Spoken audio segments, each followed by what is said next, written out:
Every Massachusetts town has its Revolutionary War heroes, and Westford is the final resting place for more than 60 who fought for America's independence, many of them buried here at West Lawn.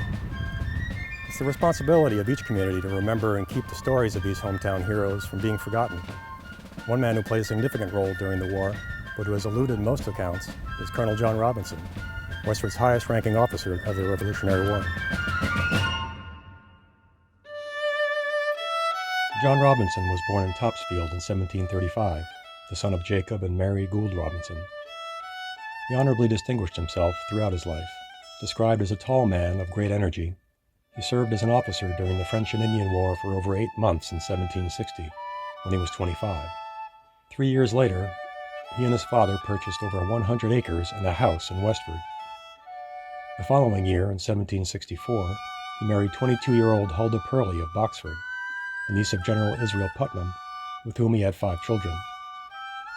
Robinson served on several town committees and as a town selectman from 1771 to 1773.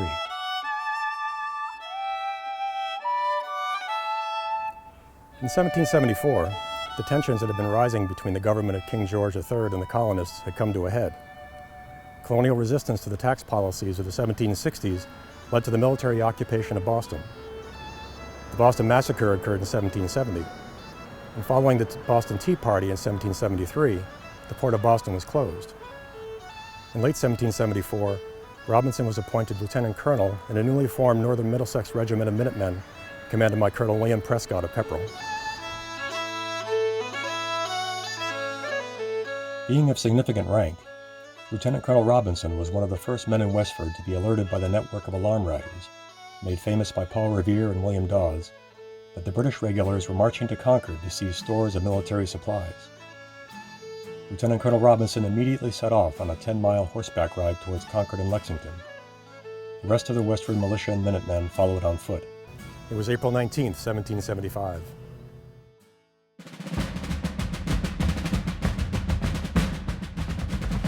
Lieutenant Colonel Robinson and a handful of Westford men, including the Reverend Joseph Thaxter carrying a brace of pistols, arrived early at the North Bridge, where 3 companies of British light infantry regulars were stationed.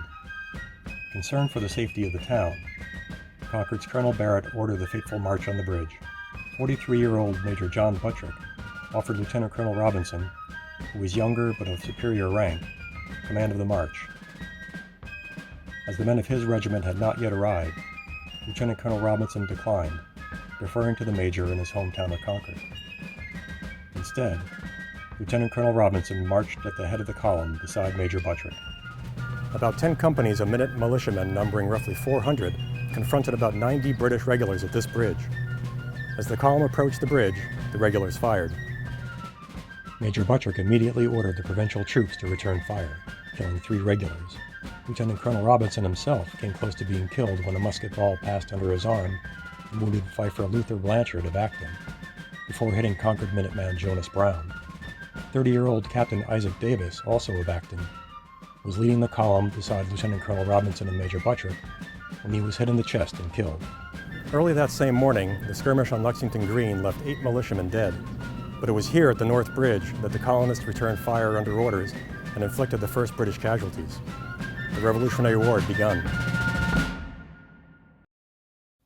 Though we rarely hear of Lieutenant Colonel Robinson's involvement that morning, it was obvious at the time. The only contemporary visual account of the action at the North Bridge, the famous Ralph Earl print, confirms this.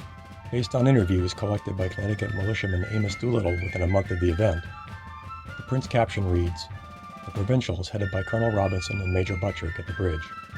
Following the battle at the North Bridge, the minute and militiamen pursued the British troops along the Battle Road all the way back to Cambridge, often firing at the redcoats from behind trees and stone walls.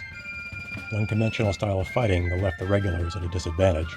Some fighting even occurred inside homes along the route. With the regulars now surrounded by a fledgling army, the siege of Boston had begun. At the dedication of this monument in 1837, local writer Ralph Waldo Emerson offered his Concord hymn. By the rude bridge that arched the flood, their flag to April's breeze unfurled. Here once the embattled farmers stood, and fired the shot heard round the world. Later that summer, on June 17th, Lieutenant Colonel Robinson again served under Colonel Prescott as second in command at the Battle of Bunker Hill, one of the bloodiest engagements of the entire war. Although mythically remembered as the engagement in which Patriots were commanded not to, quote, fire until you see the whites of their eyes, it is true that approximately 1,400 New England men faced down 2,400 heavily armed professional soldiers in a preemptive effort to take the high ground around Boston. After 2 failed attempts, and with the colonists running out of ammunition, the regulars finally took the hill. The British experienced nearly 50% casualties, while the Patriots lost a key leader in Dr. Joseph Warren, whose death is depicted in this John Trumbull painting. In a letter to John Adams, Prescott wrote that Lieutenant Colonel Robinson, quote, behaved with prudence and courage as he led a detachment to flank the enemy. Although the colonists lost the Battle of Bunker Hill, the heavy casualties inflicted on the British hugely boosted the morale of the troops and won new support for the Patriot cause throughout the colonies. One additional tragic consequence of the war during the momentous summer of 1775 was the spread of disease from the Army's camps around Boston. This led to a significant increase in civilian deaths in surrounding towns, including Westford. Among those were 3 of John and Huldah Robinson's 4 young daughters, Mehitable 8, Betty 5, and Sarah age 3. They were all lost within a period of 11 days. Their son John was born 6 years later, joining surviving daughter Huldah. Despite his heartbreak, newly commissioned Colonel Robinson reported to camp in Cambridge in early 1776 at the head of his own regiment of over 400 men. 13 such regiments supported the Continental Army under General George Washington during the Siege of Boston, which ended in March on a day still observed in Suffolk County as Evacuation Day. Later in 1777, Colonel Robinson commanded a new regiment, keeping watch over British-occupied Newport, Rhode Island. 3 years after the war, a deep recession and the indifference of the ruling political and merchant classes in Boston drove many people in dire financial straits across Massachusetts to register their grievances. Fresh from their experience fighting a war against the policies imposed by the British Parliament, for which many of them hadn't been paid, a large number of Revolutionary War veterans and officers joined former Captain Daniel Shays in a populist insurrection that became known as Shays Rebellion. The protesters, or quote, regulators, tried to forcibly shut down the courts and violently attacked an arsenal. Colonel Robinson supported one of his former captains, Job Shattuck of Groton, in closing the courts in Concord in September of 1786, and he was among the many veterans who were indicted for their, quote, seditious behavior and eventually pardoned by Governor John Hancock. Following the rebellion, laws were passed to address many of the concerns of the protesters, and the insurrection had a significant impact on the 1787 Constitutional Convention in establishing a stronger federal government. Colonel Robinson remained an active citizen and family man, residing with Huldah at home on what is now Robinson Road. Their house, shown here in 1902, was destroyed by fire in 1937. This marker now rests at that spot.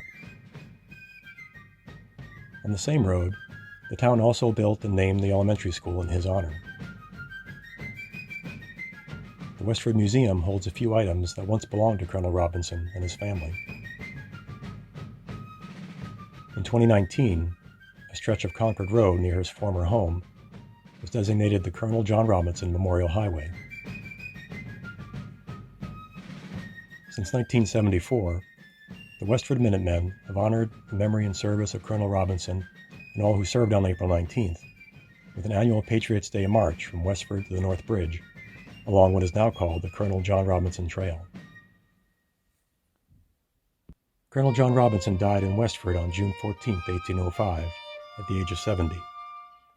He was buried in what was then called West Cemetery, later renamed West Lawn, near his home, among many Revolutionary War veterans with whom he served, and beside his parents and 3 young daughters, later to be joined by his wife and 2 adult children. His is the tallest slate monument in the cemetery. In a special ceremony in 2019, a new historical plaque was laid at his gravesite. The inscription on his stone reads in part, "Here rest thine ashes on thy silent grave. May dews distill and laurels gently wave. Let heralds far proclaim thy soul was fired by love of freedom and by heaven inspired. First in the glorious cause our rights to attain, last in our hearts shall thy brave deeds remain.